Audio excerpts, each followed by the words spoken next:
Welcome to The Culture Edit, your weekly roundup of all things work and culture. Hosted by Nikki and Chad Strickland, co-founders of Niche Culture, a strategic consultancy and creative agency helping some of the world's top brands define, articulate, and promote their culture to their employees and the world. All right, episode 4. We're back in the office on a Sunday because we were too tired to record on Friday. We had a really long week. But I actually kind of enjoy getting up early, getting the workout over with, and getting in the office.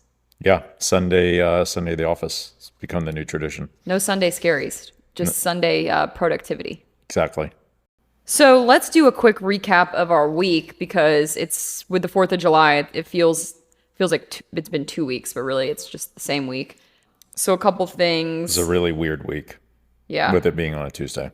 So on Monday, we worked when everyone else was relaxing. Correct. That was fun. Walking into the office on the Beltline, seeing everyone chilling. Yeah, but it was fine. And then for the 4th, we actually went on a death march while everyone else is partying at the pool and grilling out. We decided to ride our bikes with our mutant friends all the way down to basically Serenbe and then do a group ride and ride all the way back. I was so dehydrated, my muscles completely shut down. Our mutant friends, Goose and Rock Mason. Yeah. Yeah, I think you have to explain why they're mutants a little bit more. Like the average person won't quite understand. Well, Goose, we lovingly call him Goose. His name's Quentin, and his last name's, it's actually Gossens, but for a long time we thought it was Goosens because that's how it's spelled. So therefore we got the nickname Goose before he corrected us. Eventually. He's from Belgium, by the way. Yeah. And then Brock Mason, we've been friends with for a long time. But the two of them, the reason we call them the mutants is because they're just ridiculous freaks of nature on the bike. I mean, Brock just got 7th in the national championship time trial. And I think he was the only non-world tour guy in the top 10. Definitely the only guy with a job. Definitely the only guy with a full-time job. So super impressive. Just great guy, strong guy. And then, Goose is just, I don't know if it's the Belgian water or what they're feeding them over there. Cobbles. The cobbles. But he is tough. Also, he's a PhD. He's a biomechanical engineer. I think I got that right. So super smart, works a lot, but rides really, really hard. And shout out to Goose's dad, our Belgian listener. Yeah. So, it was a big day. Everyone else was grilling out, and we rode 90 miles, just to clarify that. And it was really hot, and it was really hard. And it set the tone for the week because we were pretty much destroyed after that. Yeah, I was... when you push yourself... Well, I was already just having kind of a bad day on the bike because of various reasons. But when you push yourself that hard, you almost feel like you have the flu for the next couple days. Yeah. Were you in your luteal phase? Is that what you call it? Yeah, I'm teaching him. Okay. Not to get into all kinds of scientific female anatomy. But yes, the luteal phase right before the time of the month is probably the worst time for any woman to train intensely, and your hormones are at their all-time high. It's hard to explain to guys, but you basically just feel, I think your VO2 max drops by like 20%. When training during this week or so. But I didn't want to miss out riding with my friends, so I just torture myself. But feeling a little bit better now. Yeah, it's always funny riding with guys, and if you're struggling, the guys will be like, "What's going with Nikki? Why is she what's struggling?" Wrong with her? Yeah, and it's impossible to explain because and it's awkward. It's kind of like uncomfortable topic. Yeah, I always say she's just not feeling good. Yeah. So, gentlemen out there, if you see a lady athlete, endurance athlete especially, struggling, know that it's not for lack of trying. It could literally be that our bodies are just raging with hormones. Yeah. It's fun. We didn't talk about, before that, though, we went to a new restaurant in Inman Park. We've had a lot of questions about this. It's a vegan restaurant, but very popular. Yeah, I mean, they have a lot of locations around America. I first saw, it's called Planta, and they have, I think maybe a couple in Miami, but the one that I think of is Planta Queen in Coconut Grove. And so we hadn't actually eaten there, but They opened one up right next to our office. So we went there, made a reservation. It was really good. The food was really good. For vegan, I mean, we're not vegans, so it's not like a huge draw for us, but it was really, really, really good. You were more impressed than I was. I would Well, not say I it was think really, really good. it goes in line with more of what I like to eat, more than what you like to eat. Like they had a vegan Thai lettuce wrap, and so it was essentially just like vegetables and tofu. And Which is what you make at home. Yeah, which is what I make week. at home for, a fraction of the price. So for me, it was more, I didn't feel that guilt of eating gluttonously at a restaurant, but the price point was absolutely insane. I mean, I don't think I'd go back for a while just because it was I thought we were in New York or South Beach. Yeah, very, very expensive for Atlanta. It's in Krog Street Market, if you know where that is. It's in the location that's really been a kind of a doomed restaurant. I think we said there's been 3 or 4 restaurants have been in that one space.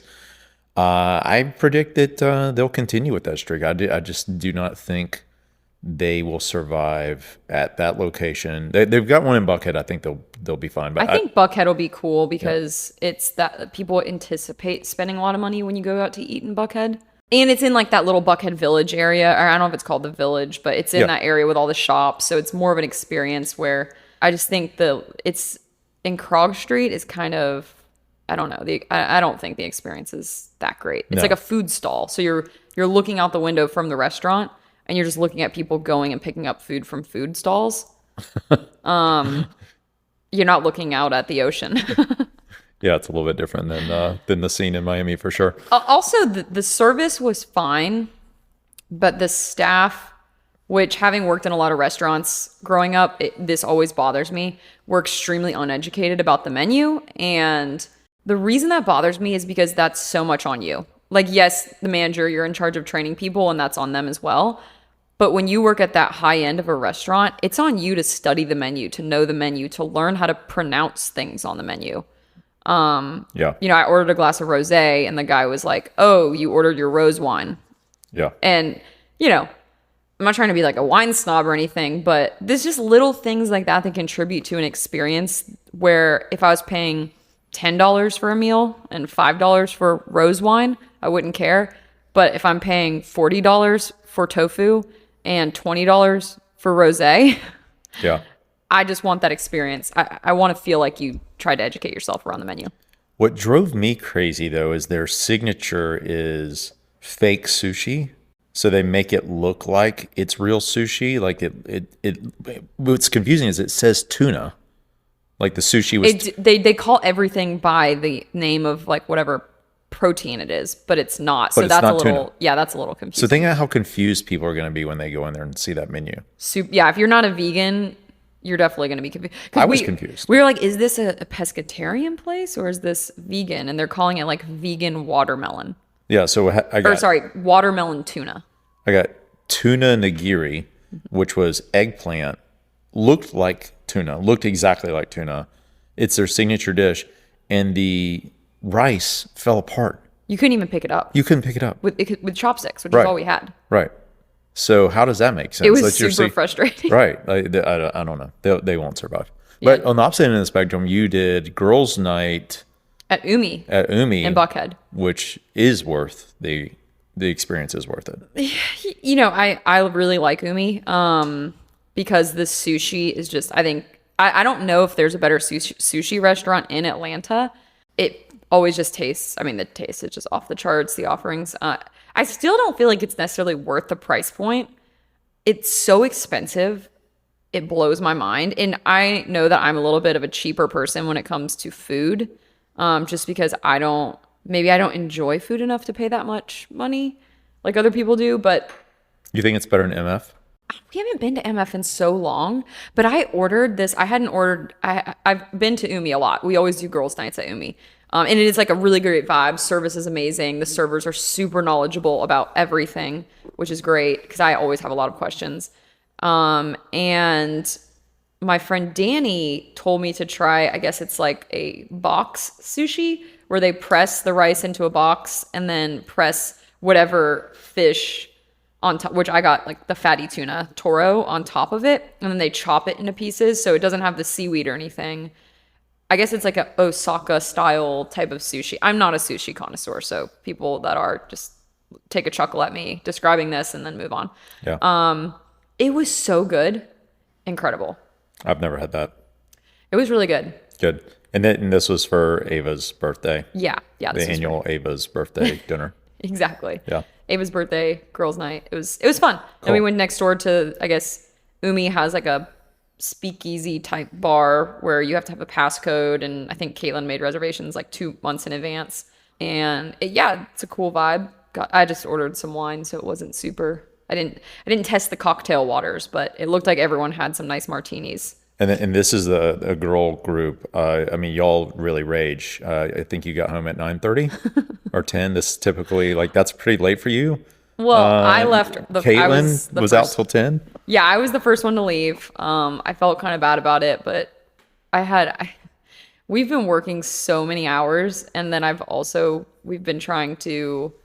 I think I did like 10 hours in the gym last week, 10 hours on the bike, and then a bazillion hours in the office. So I was just so tired by the time I got to this dinner. So yeah, I think I left at like 9. And then Caitlin made it to like 10. Yeah. So this group of girls, different priorities. Workout in the morning is number one, so that's why everyone has to go to bed. Well, Ava stayed out till 3:30 and still got up in the morning and worked out. So wow. I'm even more impressed with her. That is But impressive. she's got, like the young and rage genes where you can just rage all night and then get up and be super productive. Yeah, in your 20s, you can do that. Yeah, I can't do that anymore. Cool. So Tour de France recap. Tour, we're over 1 week in. As of today, we just watched the finish of the stage. And whose pick is winning? Vingegaard is still winning, but just barely 17 seconds. Pogačar dropped him today. Pogačar's, in my opinion, is looking stronger. He's getting stronger every day. He's attacked him. Pogačar's won a stage. Vingegaard has not won a stage. So it's a two-man race. It's exactly what everyone thought. It's just going to come down to the mountains with these guys. They're both really good time trialists. They'll have a few seconds in between. But otherwise, two-man race, the big news, Matteo Jorgensen, who is an American, even though he doesn't sound like an American, almost won today, would have been huge. He's a young kid. I think he's like 22, 23 years old. Last year, he also was about to win a stage, and he crashed. So that would have been awesome, but he got passed at the last 50 meters of this stage today. And then the other big news is Mark Cavendish crashed out of the race yesterday. Supposedly his last Tour de France ever. He's tied for the most stage wins of all time with Eddie Merckx. So everyone was hoping that he was going to beat that. The day before he got second, he almost won a stage, which would have been amazing, but everyone loves Cav, and so it hurts pretty bad to see him crash out of the race in his last one. But you don't think it's going to be his last? No, he's like Tom Brady. He's going to come back. He says he's going to retire, then he comes back. He says he's going to retire, then he comes back. Cav will be back. He's 36, I think, so he's not that old. I appreciate you saying that. He's getting up there for pro cyclists. I mean, there's guys that race to 40. He could still do it. He could come back for another year if he wants to. Maybe he will. I don't know. I think he's just mentally exhausted. I think he's ready to. Maybe family dynamics. I mean, he has like 3 kids, I think. Yeah. Just ready to be papa. Yeah. So we'll see. But that's the tour. It's going to be exciting between these two guys. One thing I was thinking about this to point out to people that don't watch pro cycling, but they do watch the Tour de France, which is what most people do. They just watch the Tour de France. One thing that we're talking about. Look at everyone's got a uniform, like a different uniform, team uniform on, but look at everyone's shoes. What color are they? White. Everyone's shoes are white. Every single person's shoes, except for maybe 5 guys, and they're weirdos. They wear black shoes. You hate black shoes. Victor Campenaerts being number 1, a Belgian. He wears black shoes with white socks, which is like a terrible fashion faux pas. I think it's interesting for non-cycling people to watch the Tour de France and just look at that. Like everyone's wearing white shoes and white socks. Everyone. It's the white shoe revolution. Yeah. I wore non-white shoes yesterday on the Tucker ride, and I apparently got demerits for not wearing white shoes. It was controversial. I am a controversial human. I heard several people talking about it. You wore, Probably. we call them, what color? We call it niche blue because it's part of our brand. So it's It's like like a a green teal. teal. Like a Yeah. teal, yeah. I Minty like them. teal. Yeah, Bright. I think it was cool, but it was very controversial. You're Controversial. not That's wearing me. white shoes. Also, what I noticed in the Tour de France is so obviously anyone that's been listening to the news knows that France, mostly Paris, is just chaos. Like they're 3 years behind us with the chaos menu. And so all of these things are happening all through Paris. Riots. Riots, everything. I'm not going to go into it because you can just read about Google it in 2 seconds on your phone. And that's not the point. The point is the French president is just chilling in the back of the car in the Tour de France, sipping champagne, leaning out the window and waving at everyone while the biggest city in his country is literally burning to the ground, basically. Yeah, he don't care. Yeah. He's like, oh, I'm Yeah. French. Yeah, care. I mean, it's a very French thing to do. Yeah. So do we want to dig into the culture edit? I want to mention one other thing before we do that, that I think is really important because our reviews of TV shows and movies, we've heard people are very interested in these, like The Bear. Oh, yeah. Again, The Bear, highly recommended. So good. I watched, while you were on your girls' night at Umi, I watched the Wham documentary on Netflix, and it blew my mind. Last you know who- Christmas, Yeah. I gave you my heart. Exactly. I thought Wham, so they were only together for 4 years. I think it's like 82 to 86. I always thought that they were like a NSYNC, right? Or Backstreet Yeah, Boys. yeah. But they're not. They were two friends from childhood, Andrew and George Michael. And they wrote all that music. Like it was them. It was George Michael. He wrote it all. I mean, Andrew wrote a lot of the early stuff, but all the songs, like "Wake Me Up Before You Go Go," that was a note that Andrew left on the refrigerator. He was taking a nap and he wrote a note to George and said, "Wake me up before you go go." He was like being funny. George saw that note and went and wrote the song. Yeah. "Wake Me Up Before You Go Go." I'm going to have to watch it. It's so good. And Maybe when you have your girls' night, I'll watch it. yeah, my next girls' night, Yeah. you definitely watch that. So if you grew up in that era, it just was pretty fascinating. I think even if you didn't, because it's such a cool story of friendship. And Andrew, Well, and everyone loves George Michael's. Like, even if you don't realize that you love his songs, like if you're younger, Yeah. they've all been remixed. They've all been remade. The tributes, all the things. and you hear him like they have, I guess, all this archival footage. So he's narrating it, and Andrew's narrating it. You never see Andrew, so you don't have to see him old. They're young the whole time. They're Wham the entire time. He's narrating it, and it's about friendship. It's about Andrew seeing that George Michael was special and talented, and he basically created the band for George. And then once George became this huge megastar out of Wham, he knew it was time for George to go on his own. I thought maybe they broke up and they were like mad at each other, and they weren't. They were still best friends their whole life. It's crazy. Wonder if he's getting a little bit of like kickbacks, Well, I'm sure like for every George Michael song that comes out, he gets.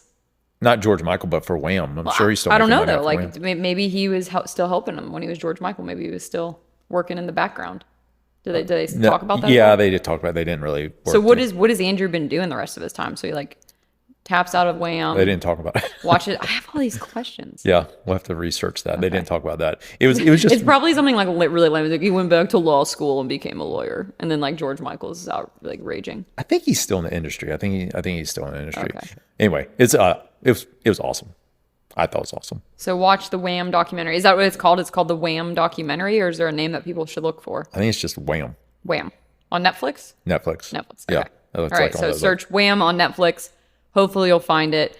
And it added Wham to our Pool Vibes playlist that will go on the Culture Edit too. Okay. So, Perfect. yeah. Pool Vibes playlist. Yeah.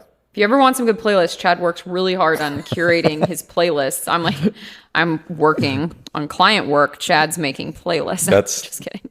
I don't know. I've been really into remixes lately, like kind of like club remixes of old songs. Yeah. You take my old songs and then you go find the. Yeah, and I go find like a upbeat club remix. Oh, we also did headshots this week, so I'm pretty excited. New headshots. We haven't gotten them in a long time, so the cover art will be updated soon. I Yeah. know you all care so much about that, but I'm excited. Yeah. I was glad to work with Allison again. We've used her for headshots for over 10 years.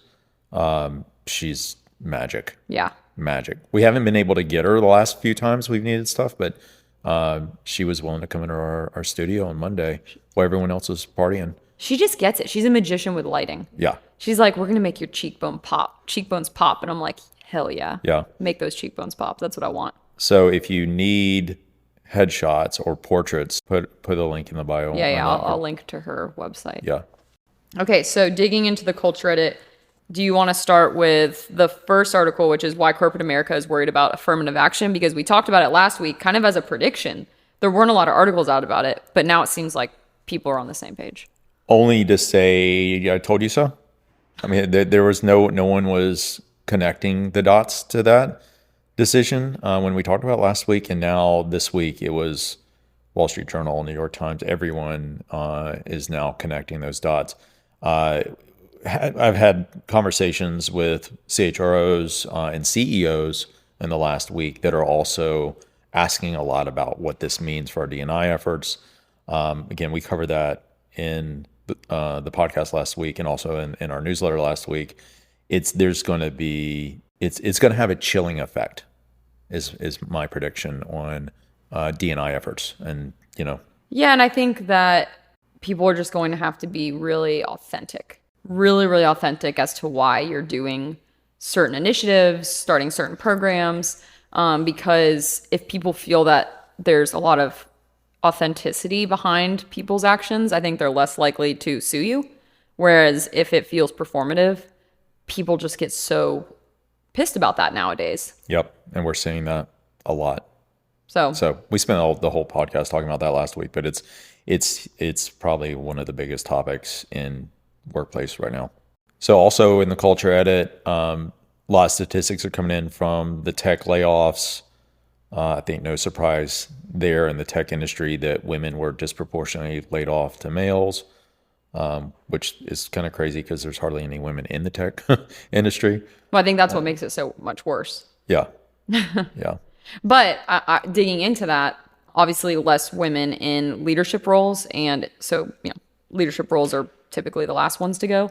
More women in functional areas that don't drive hard sales or hard revenue.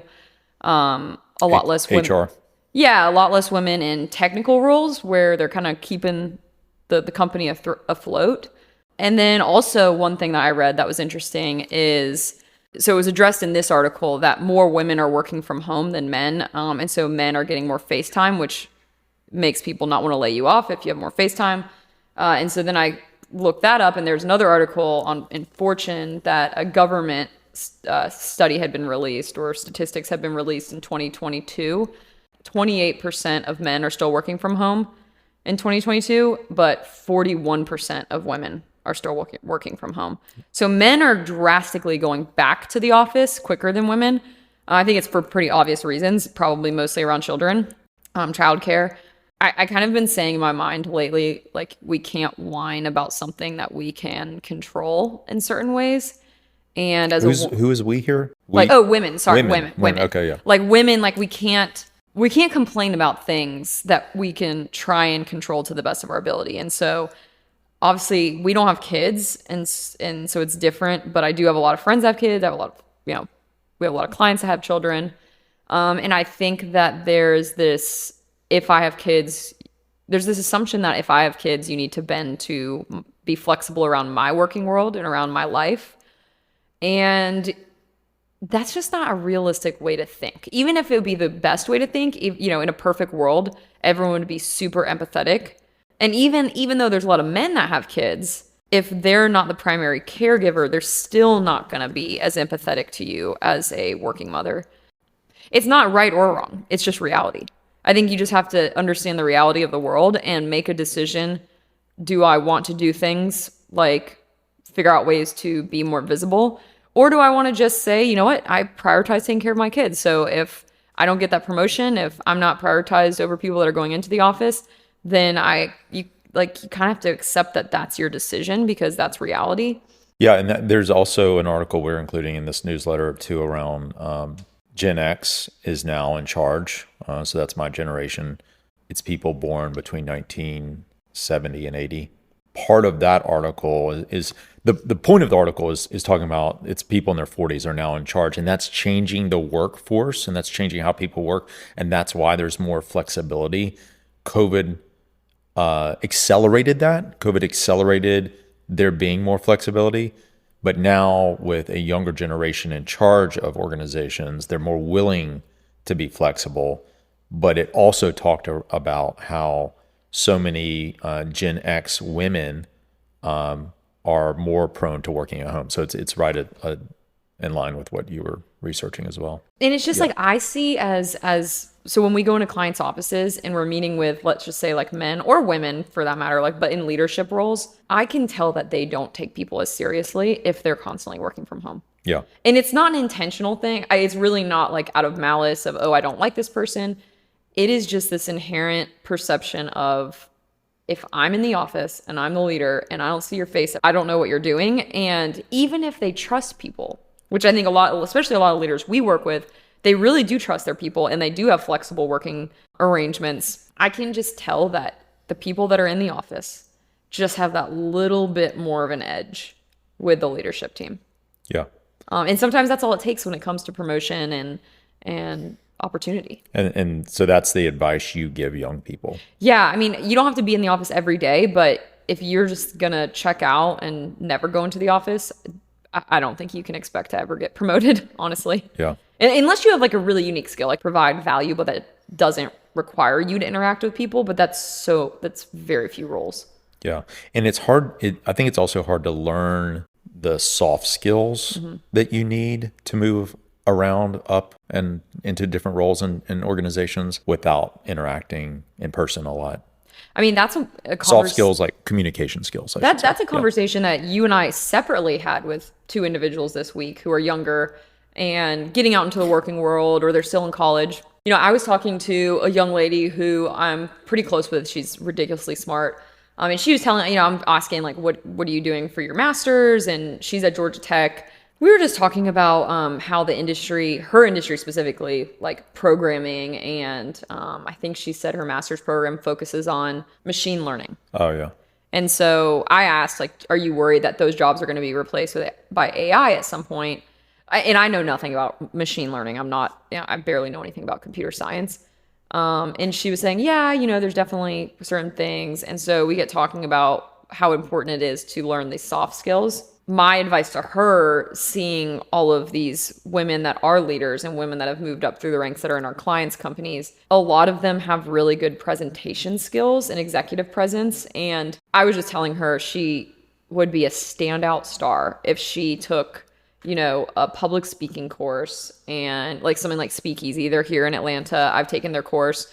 It's almost like an acting class that gets you really comfortable presenting and speaking in front of people. It's amazing. It changed my life. I'm obsessed with it. I tell everyone to go through it. Wow. Shout out to Kip at Speakeasy. Yeah, I mean, they're not even paying for this. So, but I really do. I tell everyone to go through it because I think in the future, if we are in roles, especially as creatives or as computer science majors where we're doing very technical things, a lot of that's going to be replaced by AI. And so we have to be able to be strategic, formulate ideas, and then translate those ideas in a way that's shared with others at varying different levels of an organization. So you have to be able to speak to leadership, but you also have to be able to translate that message to the front line people of who you're working with, translate that message to coders, translate that message to marketing. If you can perfect your storytelling ability and translating ability to communicate your ideas to all those different stakeholder groups, you're going to crush it.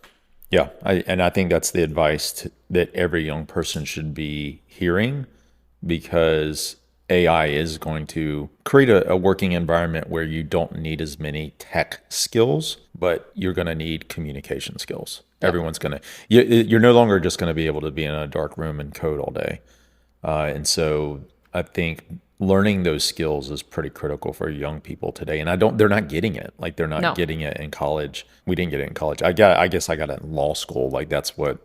I think at really good private universities, there's certain people that are getting it, especially if their parents are encouraging them to do it, or they have advisors at school that are encouraging them. We've heard recently just from a local university here in Atlanta, terrible advice. Yeah, terrible advice. I mean, some of the worst advice I've ever heard. Like don't learn anything else except the one thing that you're getting your degree in. Yeah. That might be the worst advice I've ever heard. And we've had multiple students tell us that's the advice they're getting from this university. My jaw is on the floor. Yeah. Because that's so scary. It's scary. And look, if you're going to be, you're like an idiot savant and you're literally going to be like a artist and you're just on this trajectory of you're the next Monet. You're like, I mean, that's probably a terrible example. Or, you're the next great singer, Ariana Grande, your like voice is like an angel or whatever it may be. I think focusing on your skill, that's obvious. But there's such a small percentage of people that need to hone their skills so perfectly because they're in that 0.00001% of people that can do that. It doesn't apply to most people. And so most people, I think we need more Renaissance men and women. We need more of that mindset. Like, I'm going to be a Renaissance woman. I'm going to learn as much as possible in different areas and obviously still perfect skills as much as I can, but I need to educate myself on a lot more than just the one thing that I learned in college. I agree. That advice that we've heard these young folks getting is pretty shocking, but it's because they're getting advice from college professors that never worked. Academics. Yeah, they've never worked in the real life. Yeah.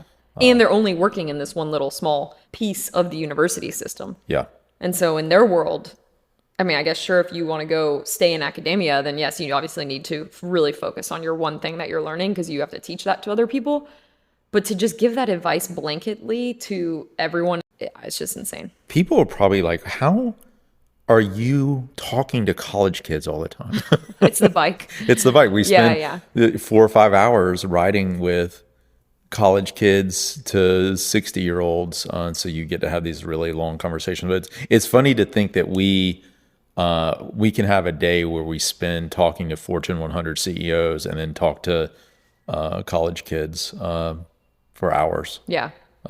But it gives you good perspective of what's happening in the world because you just hear everything. So speaking of Gen Z, do we want to talk about the new social media platform? Do you even know about the new social media platform? I know about it, but I am just, I'm so mentally tired of social media. I mean, I like social media. Obviously, I mean, I'm on social media all the time, but I feel like I don't have the capacity to add another thing. And I don't really like Twitter as it is. It just has never resonated with me in the way that I like to use social media. I really like videos. I really like audio. And I like photography. I don't like tweets. I don't like reading people's like 2-sentence thought. Yeah. It doesn't speak to me as a person, but I know obviously there's a lot of people out there that like it. Yeah. So if you don't know, Meta, Facebook, Instagram created a new social media platform called Threads, which is a direct copy of Twitter, in hopes that everyone that uses Twitter will come over to Threads.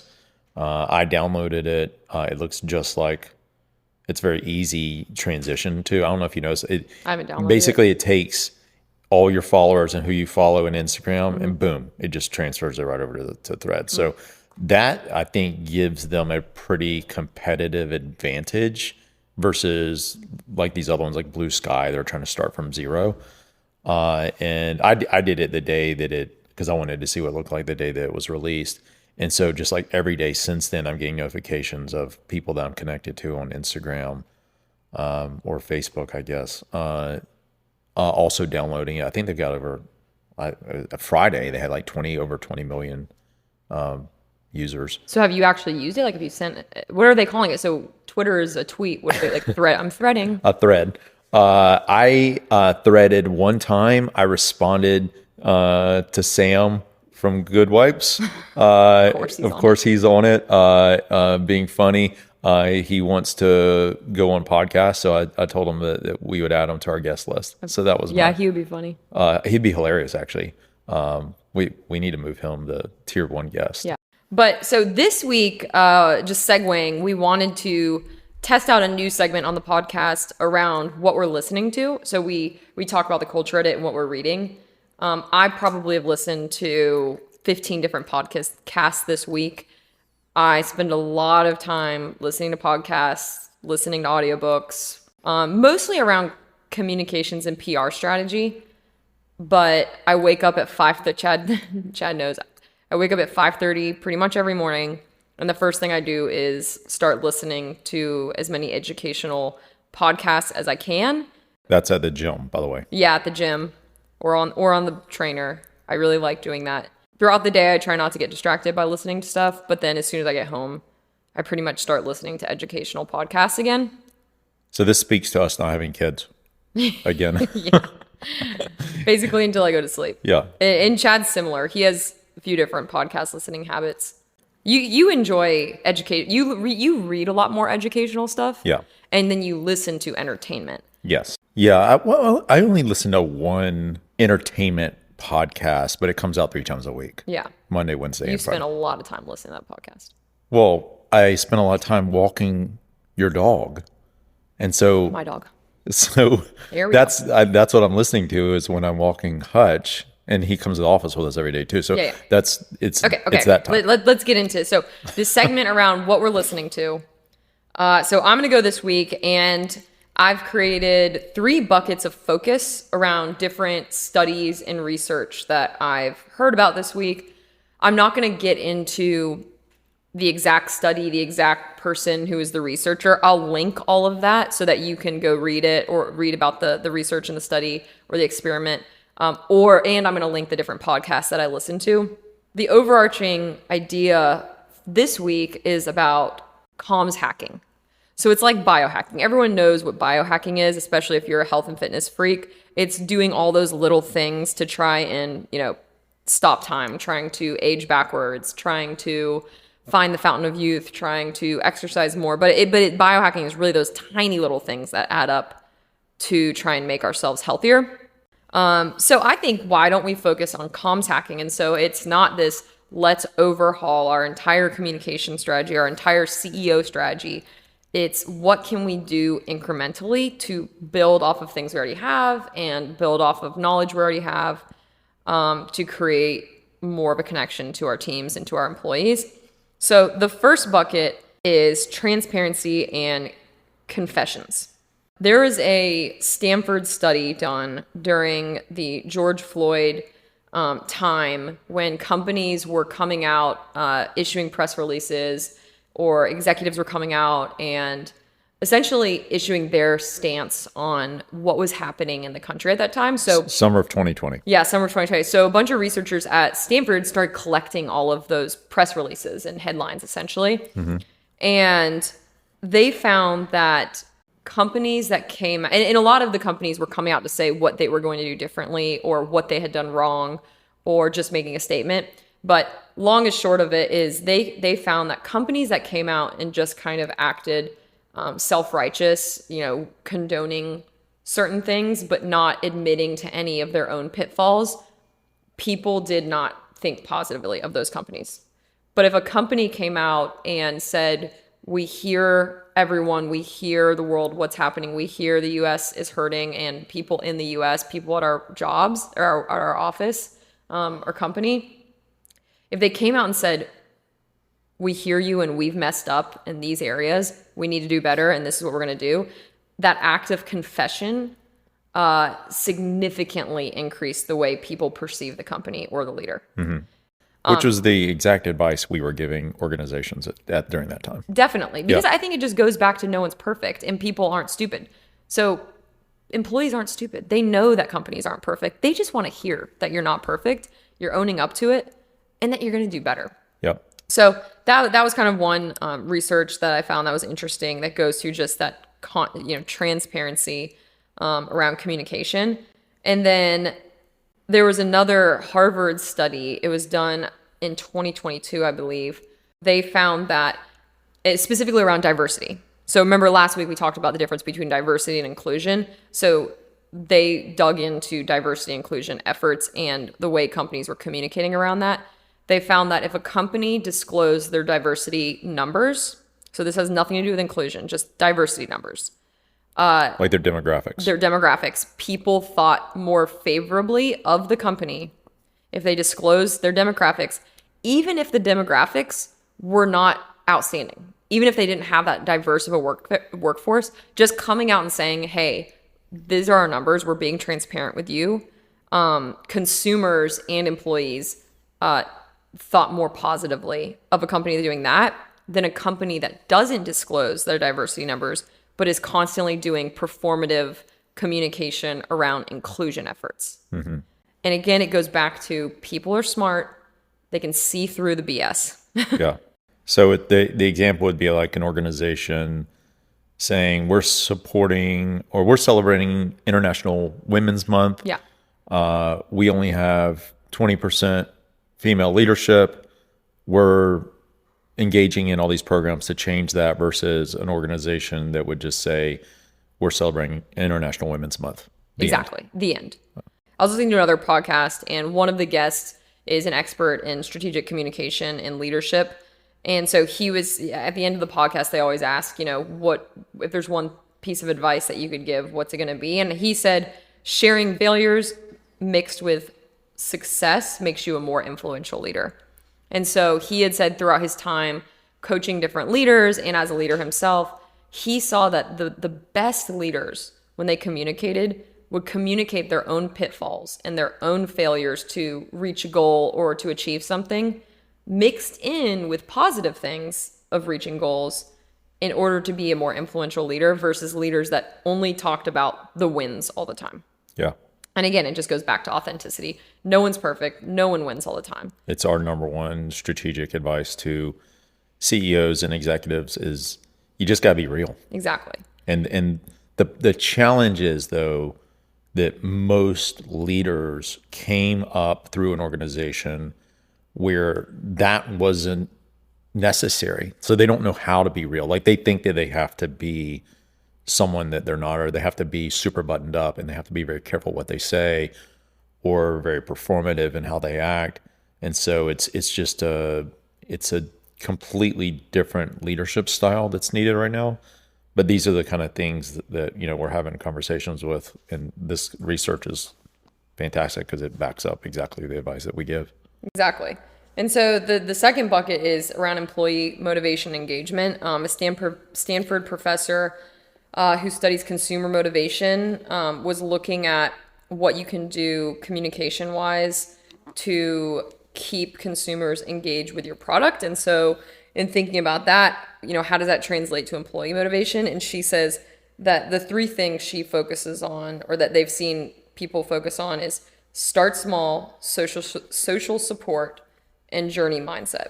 And so when that comes to employee engagement, start small, meaning communicate it simply. Start with small efforts of communication. You don't have to change the world at once. You just have to engage people a little bit at a time. Yep. And if you can't communicate it to your family simply, you probably can't communicate to your employees in a simple way. So start small with communication efforts. Social support. Your leaders need to be supporting your communication efforts more than anyone else. And so providing that social support of making sure that people really feel connected back to the company is really, really important. And then journey mindset. So instead of focusing on the end goal, because a lot of times at work, we're always communicating the end goal. We're opening this new place. Have this new product, and everyone's rushing towards that end. And a lot of times people will start out really strong. We see this all the time with a big, there's a new, let's just say a product. New product. Everyone's excited about it. We've, talked about it internally. And then people get really excited, let's just say at the end of the year or at the close of when the product launches, because people are excited that it's over, essentially. Yeah. And everything in between tends to fall off. And so keeping that journey mindset when you're a leader, which means just communicating the journey and the importance of the journey, not just the end result, will significantly change your employee motivation. Yeah. And that's a lot of times where we kind of supplement our services is that journey mindset. We are kind of the journey communicators for a lot of companies. Yeah. I mean, that's the roadmap that we build for campaigns is really about consistency and cadence for that very reason. Exactly. And then the last bucket is leadership communication. This one I'll hit on kind of quickly, but there was some really good thoughts that came out of some of the podcasts. One is when the interviewer was asking some of these leaders, to impart, their best advice they'd ever been given. There's a few things. It was always remember that they're hearing it for the first time. And so I think as leaders, we can forget that when we're speaking to our employees or a broader organization, we've been hearing whatever it is we're about to communicate 700 times. Yeah. We've been talking about it ad nauseum in order to get to this point where we're communicating it. But people that you're communicating to are still hearing it for the first time. And you have to remind yourself of that. You have to be a translator to your audience. And so you have to really think about who's your audience. Is it the front line? Is it other leaders? Is it people managers? And the best leaders can translate a message to all of these different audiences. And that goes to what we always speak to is you have to segment your communication as much as you possibly can. Yeah.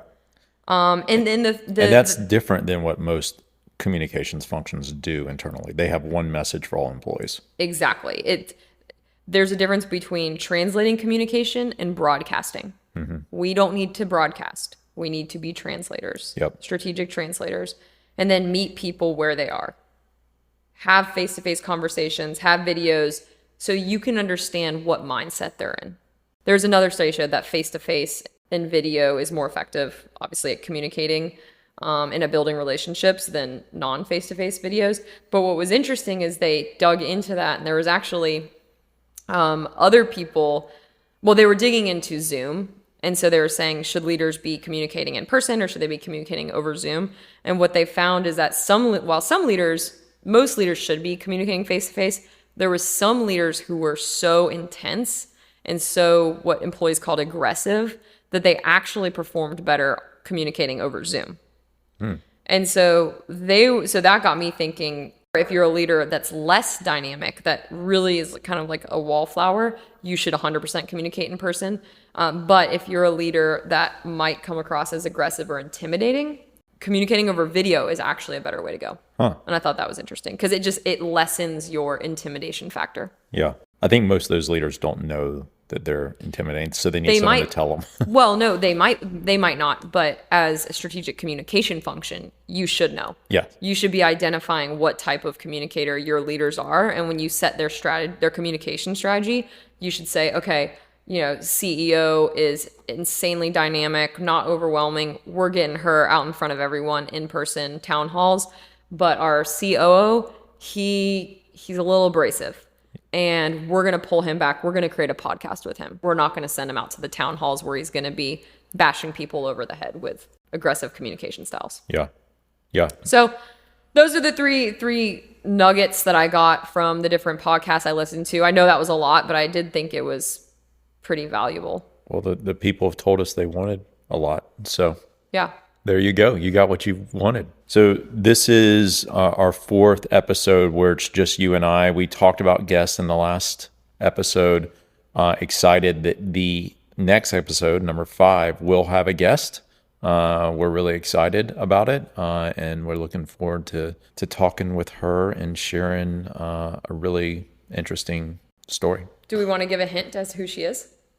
No, we'll let it be a surprise. Well, I think like giving a little teaser because I mean she's the head of culture at Newell Rubbermaid, or was the head of culture at Newell Rubbermaid for a long time.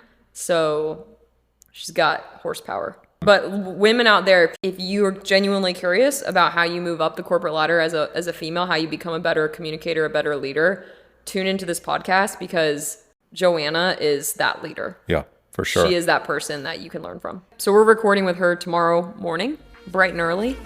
So we're very excited about it. Yeah. All right. Outside of that, I think we're good. All right. Over and out.